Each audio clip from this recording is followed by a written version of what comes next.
it's February 1st. We still don't know really who's going to headline UFC 300. Now, I talked about this a few videos ago. I said how everybody's freaking out, how we have a bad card, and it ended up being a pretty damn good card. Now, currently, I think we have 11 fights scheduled officially for UFC 300, and I think the total number of fights usually is between 14 to 15, and then we end up with a couple of cancellations, so we end up with like 12, let's say, fights. So I think we're definitely going to get at least like 2 more fights announced for UFC 300. But more importantly, the question is, in the interest of conversation and entertainment. Now, like I said, I don't know why is everybody freaking out about it, but I guess humans love round numbers, the big UFC 300. So yes, in the interest of conversation and entertainment, let's talk about it and let's guess who will be the main event. Now, last thing we heard from Dana White is that we are not ready for the main event. We won't be able to handle it like that level of anticipation and whatever it is, shock and awe from, that announcement of the main event. Now, what does that mean? What options do we have here at hand? Now, we know what the options are. Option, like I said before, is less entertaining option, and probably least likely to happen is Belal Muhammad challenging Leon Edwards for the 170 title.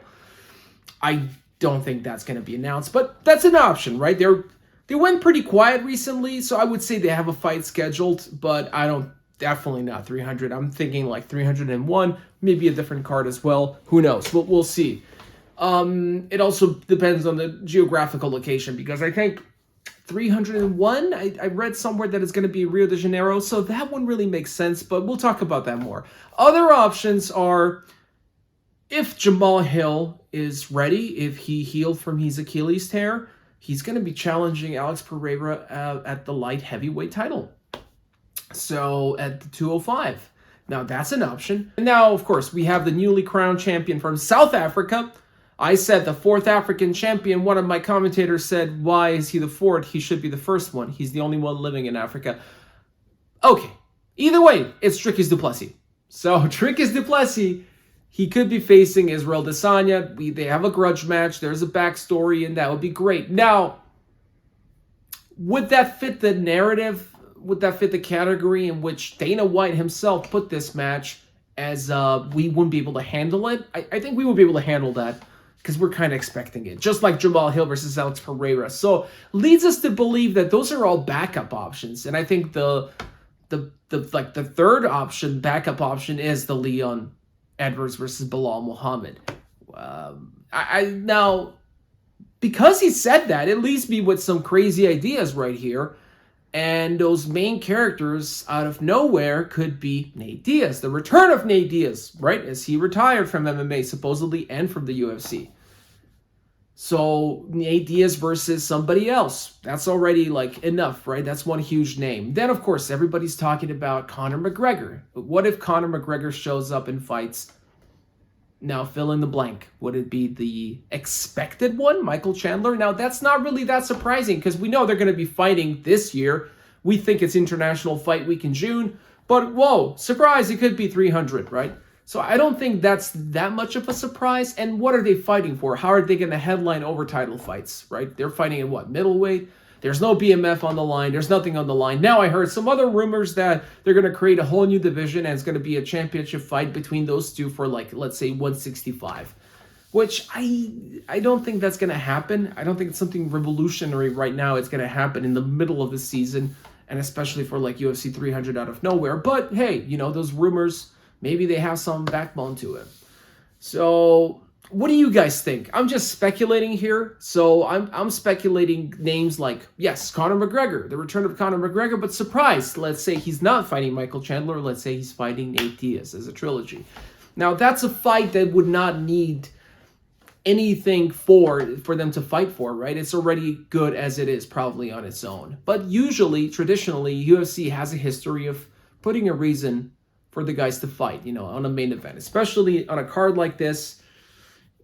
It wouldn't make sense. You have Weili Zhang fighting for the belt. You already have a BMF belt on the line. You're probably going to have another title fight. So, yeah, fitting that as like, a best of all time fight? I mean, no, it wouldn't fit any narrative. So that's strange. Now, all of a sudden today, Dustin Poirier said his fight was canceled, that the fight is off, and then 2 hours later, he said, my bad, it was a misunderstanding, my fight is still on versus BSD.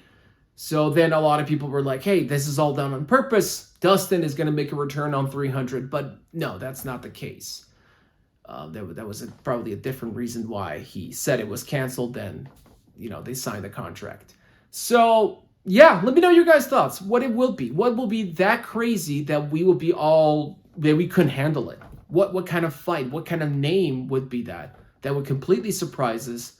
But then again, we know it's not a BMF fight, and we know it's not a championship fight because we already have a lot of potential championship fights scheduled or ready to be scheduled, are in line, and none of them are really surprising.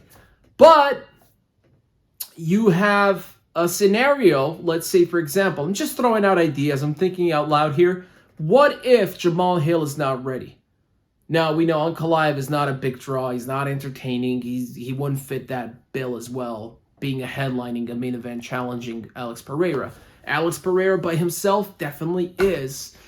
Let's say him versus Tom Aspinall. There's been talks about that, but I think Dana kind of ruined those ideas by saying that, hey, he should focus on his division. He just came into the light heavyweight, get a couple of defenses there before you go into the heavyweight.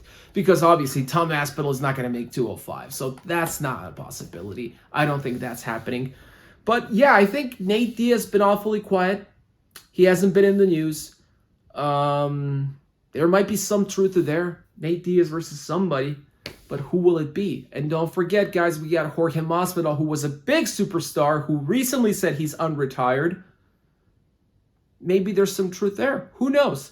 What if also Jorge Masvidal is still under some kind of UFC contract, just like George St. Pierre was under the contract for many years?